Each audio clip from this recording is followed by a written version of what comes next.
Enemy are dug in. Your orders are to leave the vehicle. You want us to dismount into that? I need you to go back to Iraq for me.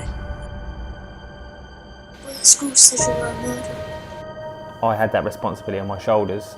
You know, people are still alive who were there during the Battle of Danny Boy.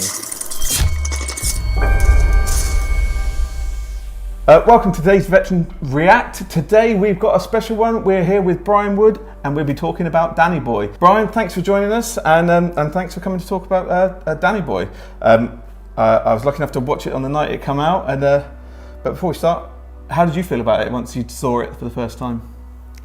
Yeah, it's hard for me to take it all in, if I'm honest. I went down to the West End, Warner Brothers, and watched it with me and the producer.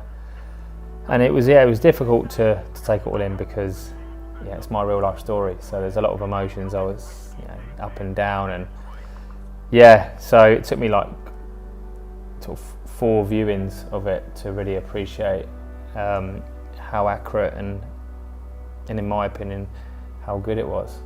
Did it really take you back when you saw the scenes? Did it really take you back there? Yeah, well, I was involved in the scenes consultant wise, and we worked hard. Really hard to get it right. Authenticity was really important. I made sure that everything from the insignia, dialogue, kit and equipment, weapon handling, fire manoeuvre was all just as important as any other bits in the film. So I had that responsibility on my shoulders. People are still alive who were there during the Battle of Danny Boy, and I had to represent them and also my regiment and the British Army. So I put pressure on myself to make sure it was right, and it was authentic, and it was true to how it was. So I've had brilliant response from that, and I'm really proud of the hard work that went into it. Firstly, I know, where did you find the warrior? Was it a loner from the military? Do you know what? No, it wasn't a loner from the military, and it's not a warrior, even though we've made it look as much as we can. That's pretty good if it wasn't. Yeah. It's a 4.32 with a 30mm turret on top, so we've kind of bastardised it, and we made it is what we could to definitely make it look like a warrior. But we were filming this during a full-on pandemic, so it was difficult for us to travel, and we were meant to be filming this abroad, but because of the lockdown we had to film it in a quarry in Watford. So I'm really happy how the sort of I don't know what they call them, the dress costume designer I've done, and what they did with the warrior. But it's not an actual warrior. That's a bit impressive actually. I didn't even pick that up actually. It wasn't real. That's pretty spot on. The other bit I absolutely love is when you look closely at the kit.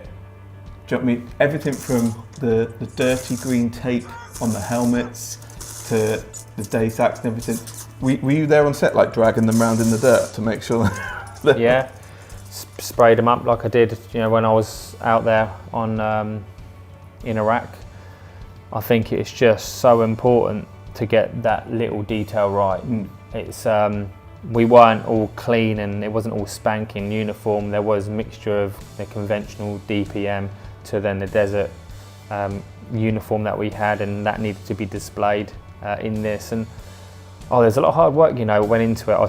I personally took all of the kit home for everyone who was wearing kit during that, and I tailored it all. I taped everything up, and made sure that it was all true to how we were wearing it during Iraq in 2004. So it wasn't just costume that did that. I made sure that I was fully involved in all of that, and even like the uniform bits in Buckingham Palace and seeing them in their service dress. They were FaceTiming me where I couldn't be there at certain points. I would FaceTime me to make sure I'd give them a once over before they started to film to see if anything was out of sync. So they really wanted to get it right as well, and it was just really good to see, because I'm a massive believer in it needs to be right as well, because I'm representing. Did you have any say in the choice for who got to portray you? No, zero, not in casting. No, but I am absolutely made up with Anthony Boyle. I mean, what the ultimate professional.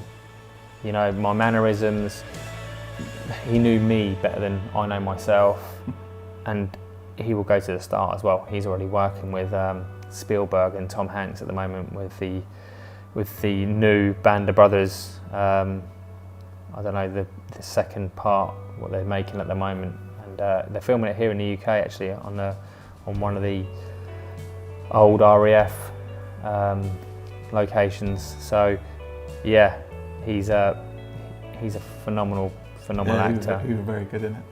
I wonder if there's any show craze issues. I could just imagine, did you line them up on the morning of filming to make sure everyone was all dressed correctly? Yeah, I did. Make sure that everyone was. The thing is, it's called continuity, and they're all over that anyway. You know, because if I then started to get involved, and the makeup people wouldn't be happy because they know on continuity of different shots need to be done. How they know that anyway. So it was just the fire manoeuvre, the going through section attack after section attack. I would make sure that they done it properly, and we done it a lot. So they were tired, but it needed to be done. So yeah, it was all good. I think that adds a degree into it though, being tired whilst they're running. Yeah, I think so. Probably helps to the scene. And at the end, obviously, has him stood outside when you come up. Did it actually happen like that? Did you actually get to almost like face off before you went in? No, I see him inside the courtroom. I didn't. That was just kind of dramatised that bit. That there was that intense face off, but he was in on the right hand side in the courtroom while I was in there, getting cross examined for 3.5 hours. So yeah, there's a little bit of kind of moving and shaking just to build it up, really, I think. But majority of it, or most of it, is actual true to how it was. It's a great watch. That's it. I just wanted to go through those couple of scenes. For me, I love military films, but I love it when they get military bits right. I think it's always great when they get them spot on for those sorts of things. Yeah, it means a lot. There's, like I said, there was a lot of hard work to make sure that it was done right, it was accurate, and I'm really pleased with it. The amount of messages that I've had, even this bit that we're watching, putting his shirt on without his trousers, that's something that I do. My trousers are always going last because of the creases and stuff like that. So it was just little things like that which I wanted to make sure that they displayed it and that they were massively on side with that. So, and also, how they displayed my wife is phenomenal. Fiercely loyal. We don't really speak about Lucy much, but she has been embedded within this journey, the foundations, and actually what makes the family tick. So a real credit to her, and Leah McNamara, who played her, was outstanding. So yeah, it's been a journey. I never expected to have a film made about my life, and that doesn't really happen to people like us, really, but it did, and I'm really, really proud of it. And it's just a massive achievement, I think.